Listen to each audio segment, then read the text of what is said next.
Assalamualaikum warahmatullahi wabarakatuh. Alhamdulillahilladzi hadana lihadza wa ma kunna linahtadiya laula an hadanallah. May yahdihillahu fala mudhillalah wa may yudlil fala hadiyalah. Asyhadu an la ilaha illallah wa asyhadu anna Muhammadan abduhu wa rasuluh. Qala Allah ta'ala fil Qur'anil azim. Ya ayyuhalladzina amanu taqullaha haqqa tuqatih wa la tamutunna illa wa antum muslimun. Amma ba'du.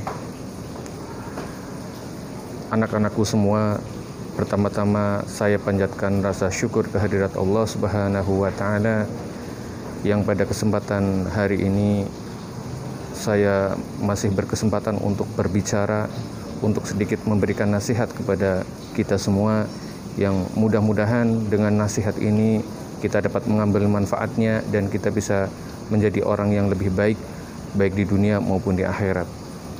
Salawat serta salam semoga tetap tercurah limpahkan kepada uswah dan qudwah hasanah kita, Nabi besar Muhammad sallallahu alaihi wasallam, Nabi akhir zaman, Nabi penutup para nabi, dan Nabi yang sudah terlalu banyak memperjuangkan kebenaran untuk kita semua, sehingga sampai detik ini alhamdulillah ya, kita mendapatkan sebuah kenikmatan yang sangat besar, yaitu nikmat Islam. Anak-anakku semua, pada kesempatan pagi hari ini saya ingin sedikit memberikan nasihat ya. Saya ingin memberikan suatu materi, yaitu tentang ukhuwah Islamiyah. Persaudaraan dalam Islam sangatlah dijunjung tinggi ya, karena semua umat Islam pasti berharap adanya ukhuwah Islamiyah di antara sesama muslim ya. Dengan persaudaraan Islam akan menjadi kuat, dengan persaudaraan Islam akan semakin maju, dan dengan persaudaraan antar sesama Islam ya, semua orang akan beribadah dengan nyaman dan aman. Anak-anakku semua, namun persaudaraan yang kita dambakan, yang kita idamkan ya, yang seluruh umat Islam dambakan, seringkali kenyataannya mendapat hambatan ya. Di tengah jalan, terkadang ketika orang sedang menjalin persaudaraan ataupun ukhuwah Islamiyah, terjadi kerusakan di antara mereka ya. Antara kakak beradik bermusuhan ya, antara teman berselisih, antara bawahan dan atasan, terjadi percekcokan dan lain sebagainya ya. Nah, semua persaudaraan yang rusak ini disebabkan oleh beberapa hal ya. Nah, saya pada hari ini ingin menyampaikan hal-hal yang dapat merusak persaudaraan di antara kaum muslimin. Di antara hal yang dapat merusak persaudaraan ataupun ukhuwah antar sesama Islam atau sesama muslim antara lain sebagai berikut. Yang pertama yaitu perbuatan ghibah ya. Dalam Al-Quran, Allah Subhanahu wa ta'ala sudah seringkali ya menyebutkan tentang kerugian dari berbuat ghibah. Lantas apa itu sebenarnya perbuatan ghibah ya? Ghibah adalah menceritakan seseorang yang dimana orang tersebut apabila mengetahui sedang diceritakan, maka dia pun tidak menyukainya ya. Allah Subhanahu wa ta'ala dalam Al-Quran menyebutkan bahwa perbuatan ghibah atau menceritakan orang lain itu sama saja memakan bangkai saudara kita sendiri ya. Apabila kita diberikan makanan berupa bangkai ya, entah itu bangkai dari hewan halal ya, entah itu seperti kambing ataupun ayam, tentu kita tidak akan mau memakan bangkai tersebut, apalagi memakan bangkai manusia, bangkai saudara sendiri, pasti manusia lebih jijik lagi ya. Nah, perbuatan ghibah ini disamakan oleh Allah dengan memakan bangkai saudara sendiri ya. Ini pertama yang dapat merusak ukhuwah Islamiyah ya. Kemudian hal lain yang dapat merusak ukhuwah Islamiyah yaitu kurang bisa menjaga lisan ya. Banyak sekali di antara kaum muslimin yang ketika berkata dia itu tidak berpikir terlebih dahulu, sehingga ketika mereka berkata, banyak orang yang di sekitarnya itu sakit hati, merasa dendam ya, merasa tersinggung dan lain sebagainya ya. Sehingga dengan rasa tersinggung tersebut, ukhuwah yang sudah terjalin akhirnya menjadi renggang ya. Padahal Rasulullah Shallallahu Alaihi Wasallam sudah menyebutkan ya, dalam hadisnya, "Man kana yu'minu billahi wal yaumil akhir falyaqulu khairan aw liyasmut." Barang siapa beriman kepada Allah dan hari akhir, hendaklah ia berkata baik atau lebih baik diam, ya. Rasulullah tegas sekali menyatakan dalam menjaga lisan ini, ya. Berkata yang baik atau lebih baik diam. Berkata yang baik maksudnya ini tidak boleh kita itu berkata-kata kasar, menyakiti hati orang lain, ataupun berkata-kata jorok, ya.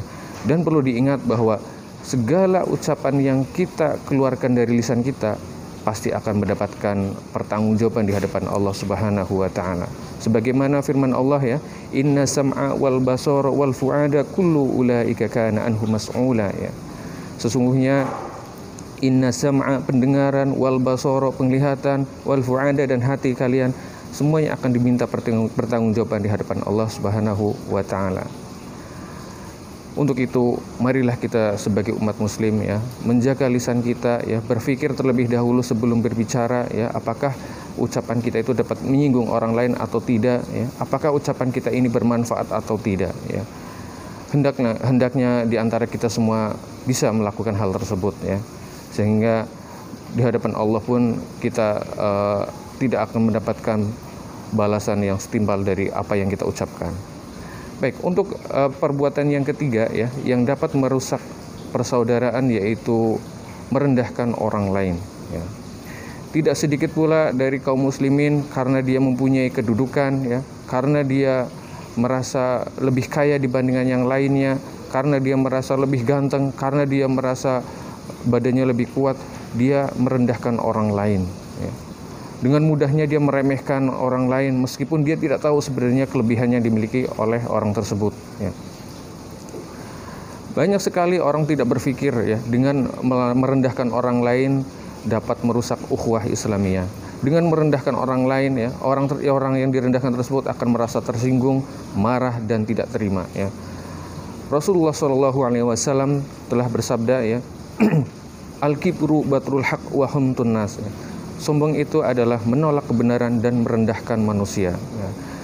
Jadi apabila kita sampai merendahkan orang lain, maka kita bisa dimasukkan ke dalam sifat sombong, ya. Padahal Allah Subhanahu wa taala menyebutkan bahwa orang yang memiliki sifat sombong meskipun hanya sebiji sawi, dia tidak akan dimasukkan ke dalam surganya Allah Subhanahu wa taala. Kemudian Allah juga menegaskan dalam Al-Qur'an bahwa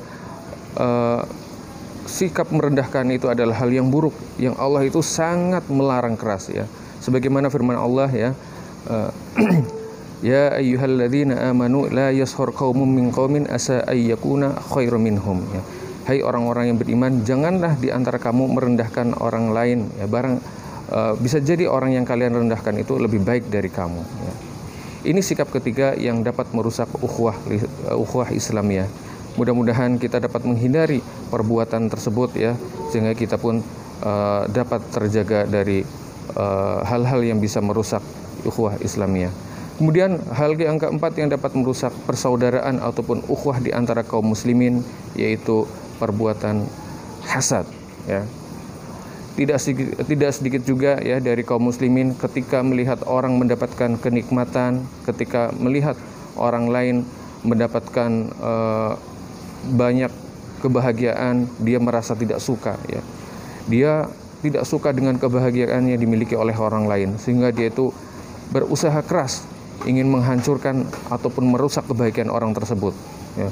Dia tidak suka dengan kenikmatan yang dimiliki oleh orang lain, sehingga dia berbuat sesuka hati agar orang tersebut hilang dari kenikmatan yang mereka miliki. Nah, perbuatan hasad ini adalah perbuatan yang sangat buruk yang hendaknya kita tinggalkan, ya. Untuk itu, anak-anakku, ukhuwah Islamiyah haruslah kita jaga, ya. Perbuatan-perbuatan yang dapat merusak ukhuwah harus kita tinggalkan, ya, sehingga persaudaraan di antara kaum muslimin tetap terjaga dan kita tetap bisa bersatu untuk melawan orang-orang yang selalu memusuhi kaum muslimin. Demikian anak-anakku yang dapat saya sampaikan, mudah-mudahan dapat bermanfaat, ya, khususnya buat saya sendiri dan secara umum buat kalian semua. Dan apabila ada kata-kata yang kurang berkenan ataupun terdapat banyak kesalahan, saya secara pribadi minta maaf sebesar-besarnya. Akhirul kalam, assalamualaikum warahmatullahi wabarakatuh.